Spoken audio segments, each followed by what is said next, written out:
Bienvenidos a este clavado a fondo. Hoy vamos a meternos con una pregunta que, la verdad, a mí me ha dado vueltas en la cabeza desde la universidad. A ver, El derecho es una ciencia, porque, siempre nos lo presentan con una solemnidad casi científica, con sus códigos, sus procedimientos. como si fuera una fórmula matemática. Exacto, como una especie de matemática social. Pero al mismo tiempo, vemos que las decisiones cambian, que dos jueces ven lo mismo y deciden distinto.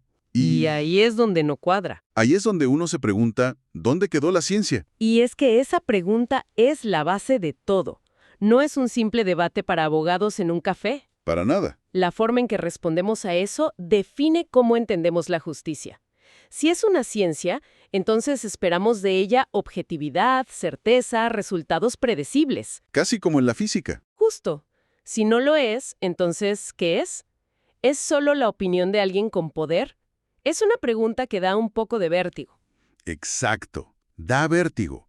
Y para navegar este tema, nos basamos en un texto muy provocador de Alfonso Jaime Martínez Lazcano, que justamente le da una vuelta de tuerca a esa idea tradicional. Sobre todo como se enseña en América Latina. Exacto. La misión de hoy es desmenuzar su argumento, por qué sostiene que el derecho no es una ciencia y, más importante, cuál es su verdadero método de trabajo. Queremos llegar a una idea más honesta de cómo funciona. Sí, Porque la fantasía del derecho científico deja con muchísimas dudas a estudiantes y a los abogados que andan buscando certezas donde chance y no las hay. y esas dudas tienen consecuencias prácticas.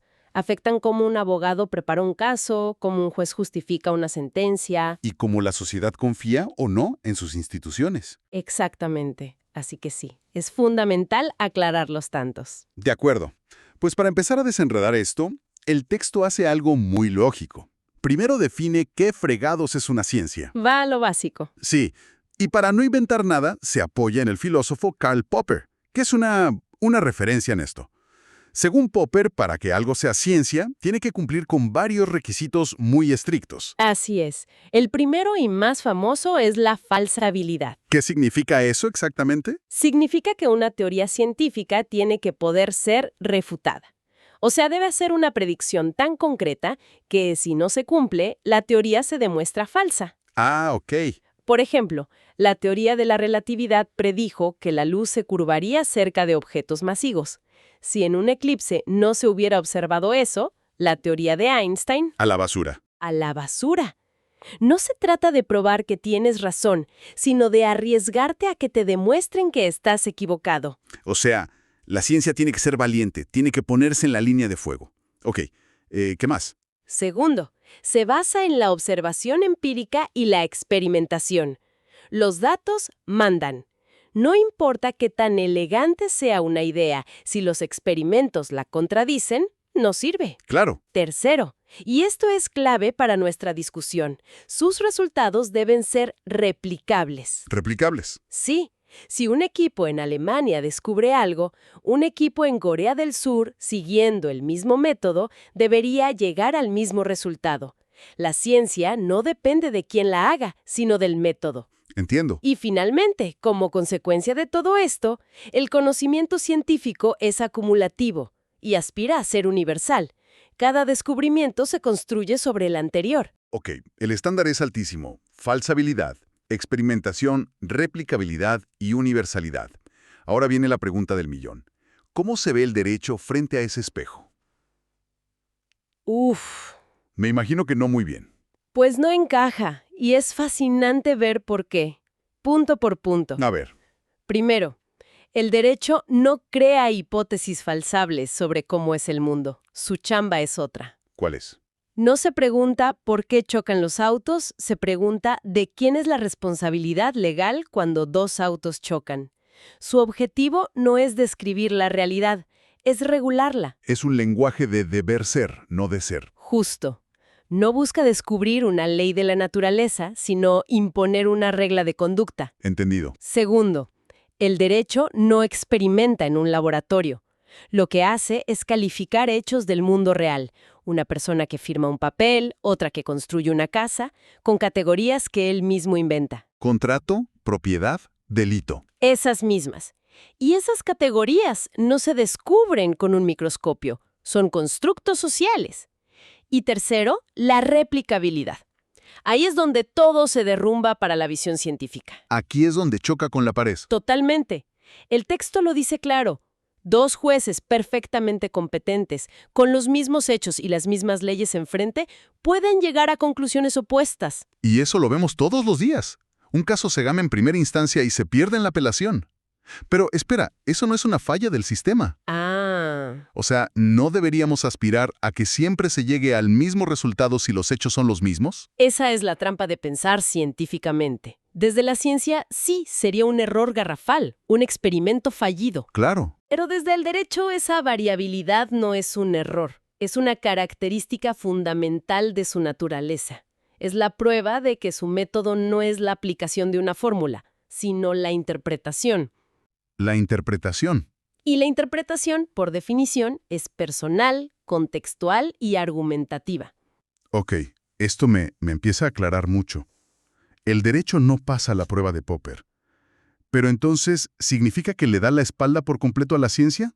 No, para nada. Porque en la práctica vemos a los jueces usando pruebas de ADN, informes de peritos, estudios económicos. ¿Cómo encaja eso? Ah, ese es un punto clave en el argumento del autor.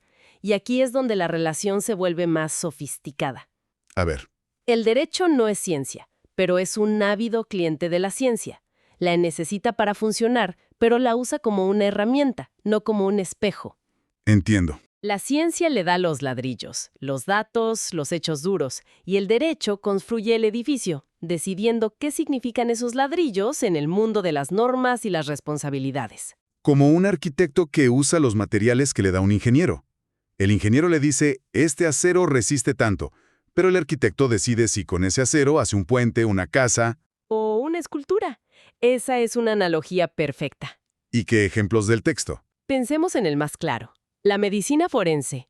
Un médico saca una bala de un cuerpo y determina, con métodos científicos, la trayectoria, la causa de la muerte, la hora aproximada. Esa es ciencia pura, describe un hecho. Exacto.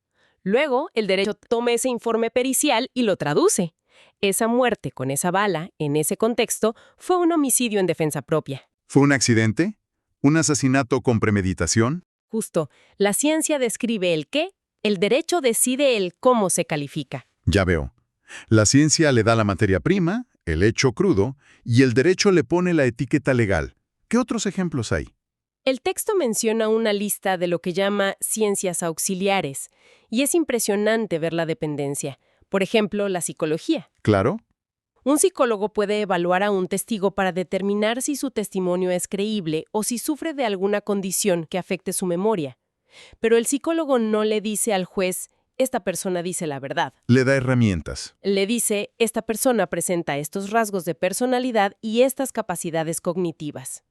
Es el juez quien debe valorar esa información científica y decidir qué peso le da. O sea, el juez no se convierte en psicólogo, solo usa la psicología. Ni puede ni debe. Lo mismo con la ingeniería. En el derrumbe de un edificio, un ingeniero civil analiza los materiales, la estructura y concluye, científicamente, la causa del colapso fue una falla en la columna B7. Fin del reporte científico. Y ahí empieza el del derecho. El derecho toma ese dato y se pregunta, ¿quién es el responsable legal? ¿El constructor? ¿El arquitecto? ¿El gobierno por una mala supervisión? La ciencia encuentra la causa física, el derecho busca la responsabilidad humana. Exacto. Me viene a la mente un campo más nuevo, la informática forense. Un perito puede recuperar mensajes borrados de un teléfono. Y es otro ejemplo perfecto.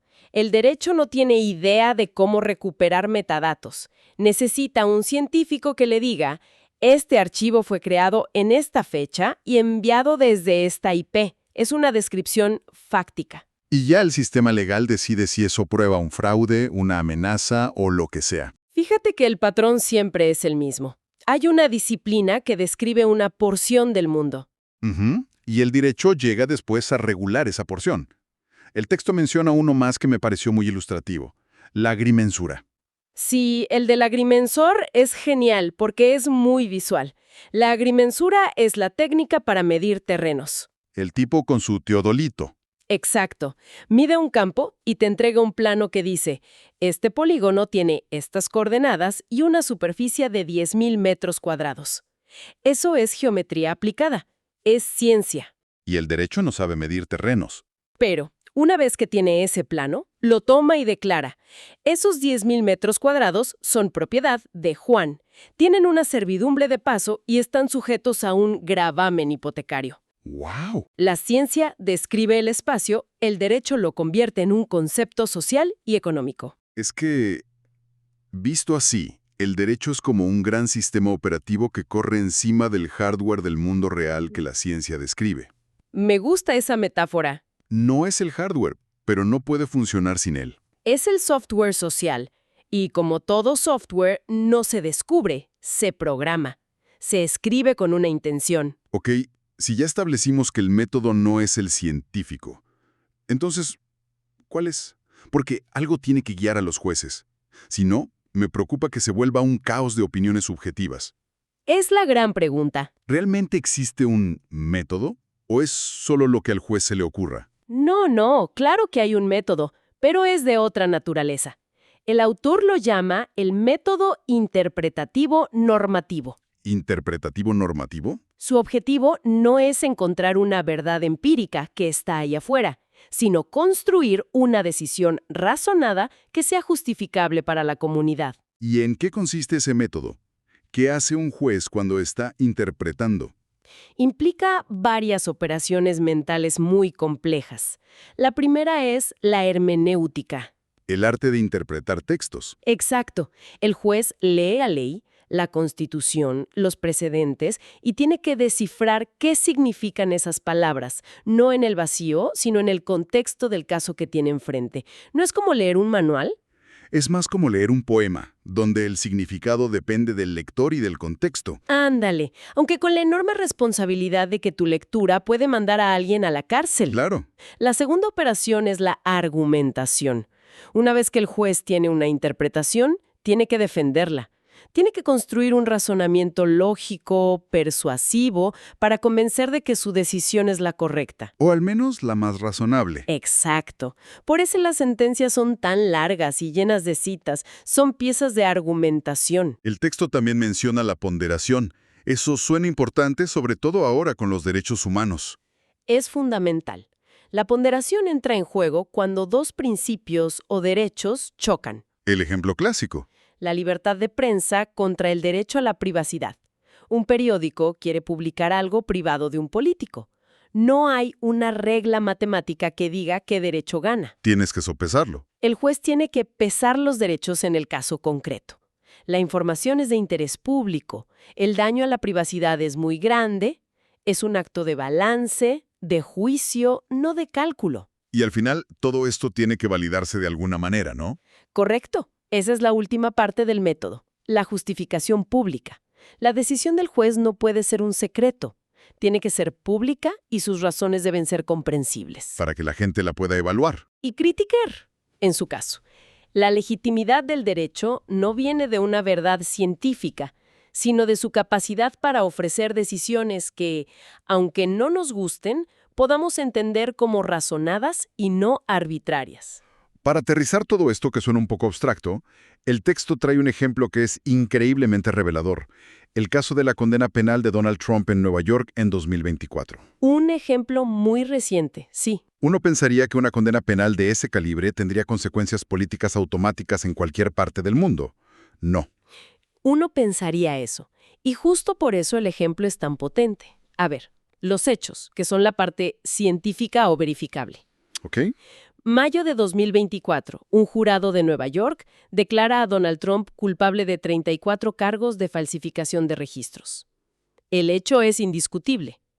La pregunta es, ¿qué consecuencias jurídicas y políticas tiene ese mismo hecho en diferentes sistemas? Empecemos con Estados Unidos. ¿Qué pasó ahí?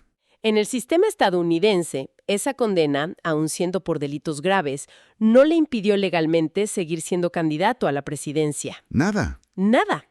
Tampoco habría provocado su destitución automática si ya hubiera sido presidente. Su constitución está diseñada para separar de manera muy estricta lo penal de lo político. ¿Y cómo se remueve a un presidente entonces? La única forma es a través de un impeachment, que es un juicio político en el Congreso, no un proceso penal en un tribunal. O sea, puede ser un criminal convicto y aún así aspirar a ser presidente. Suena rarísimo desde nuestra perspectiva, ¿no? Lo es. Y ahora viene el contraste brutal que propone el texto. Viajemos a Perú. A ver, La Constitución peruana tiene una figura que sería impensable en Estados Unidos: la incapacidad moral permanente. ¿incapacidad moral permanente? Sí, es una cláusula que permite al Congreso destituir al presidente. Y aquí viene lo interesante. No es un juicio penal. No se necesita probar un delito. Es un juicio puramente político. ¿Y quién decide que es moralmente incapaz? Eso suena increíblemente vago. El Congreso con una mayoría de 87 votos. Y como no hay una definición clara, su aplicación depende por completo del contexto político del momento. Vaya. Lo hemos visto. A presidentes como Martín Vizcarra o Pedro Castillo los destituyeron usando esta figura por razones que en otros países se resolverían por otras vías. Se vuelve una herramienta política. Muy poderosa y controversial. Entonces, si el caso de Trump hubiera ocurrido bajo el sistema peruano, Es casi seguro que el Congreso peruano habría interpretado una condena por 34 delitos como una clara evidencia de incapacidad moral permanente, y lo habrían destituido de inmediato. ¡wow! Tenemos exactamente el mismo hecho: un líder condenado generando dos respuestas institucionales radicalmente opuestas. En un lugar no pasa casi nada en lo político. En el otro es causa de destitución fulminante. Exacto. Esta es la prueba de fuego del argumento. Si el derecho fuera una ciencia, los resultados tendrían que ser, si no idénticos, al menos parecidos. Claro, La replicabilidad no existe. no existe en lo más mínimo. Conceptos como incapacidad moral son profundamente culturales, dependen de la historia, los valores, las batallas políticas de un país. Esto demuestra que el derecho no describe objetivamente un hecho, sino que lo interpreta. Lo que nos lleva a la conclusión lógica. ¿Por qué es tan importante saber esto? ¿Qué ganamos al aceptar que el derecho no es una ciencia? ¿No es un poco desalentador? Al contrario, el autor argumenta que es liberador y mucho más honesto. Ganamos claridad y responsabilidad. A ver, ¿cómo? Primero, se cae la falsa máscara de objetividad. El discurso de la ciencia del derecho se ha usado muchas veces para disfrazar decisiones que en el fondo eran políticas o ideológicas. Para que suene neutral. Exacto. Decir esto es lo que la ciencia jurídica dicta es una forma de esconderse. Le quita el disfraz al mago. Nos obliga a ver al humano que está tomando la decisión. Exactamente. Y eso me lleva a mi época de estudiante, cuando buscaba la respuesta correcta en los códigos como si fuera una ecuación matemática. La gran lección es darte cuenta de que no existe una sola, sino respuestas mejor o peor justificadas. Y eso me imagino que fomenta la responsabilidad. Totalmente. Ese es el segundo punto. Si un juez sabe y acepta que está interpretando, que está eligiendo entre opciones posibles, ya no puede esconderse detrás de un «la ley me obligó». No, la ley no lo obligó. Él o ella eligió una lectura de la ley y es responsable de las consecuencias de esa elección. Lo hace responsable de su poder. Y lo obliga a ser más transparente, a justificar mejor. Admite que el derecho tiene límites, que no puede ofrecer la certeza absoluta de la física. Y finalmente, como dice el texto, humaniza la práctica. ¿En qué sentido? Nos recuerda que el derecho es un producto humano, creado para resolver problemas humanos y que por lo tanto está impregnado de nuestras culturas, valores y conflictos. Claro. Comprender esto no lo debilita, lo fortalece, porque lo hace más consciente de sí mismo. Ya no vemos la variación en las sentencias como un error de laboratorio, sino como la consecuencia natural de un sistema vivo y cultural. ¡Uf! ¡Qué recorrido! Entonces, para amarrar la idea central, ¿el derecho es un cliente frecuente de la ciencia? ¿La necesita para entender el mundo? Pero su método no tiene nada que ver. Mientras la ciencia describe y explica, el derecho interpreta, valora y ordena. Su objetivo no es decirnos cómo son las cosas, sino cómo deberían ser para que podamos convivir. No lo podría haber dicho mejor. Y para cerrar, hay una frase en la conclusión del artículo que es un verdadero golpe de claridad. Resume todo esto de una forma brutalmente honesta. A ver, Creo que es la idea perfecta para que se quede resonando. suéltala. El autor escribe: mientras la ciencia busca la verdad, el derecho produce autoridad. Mientras una aspira a describir el mundo, el otro organiza el poder que decide sobre los cuerpos.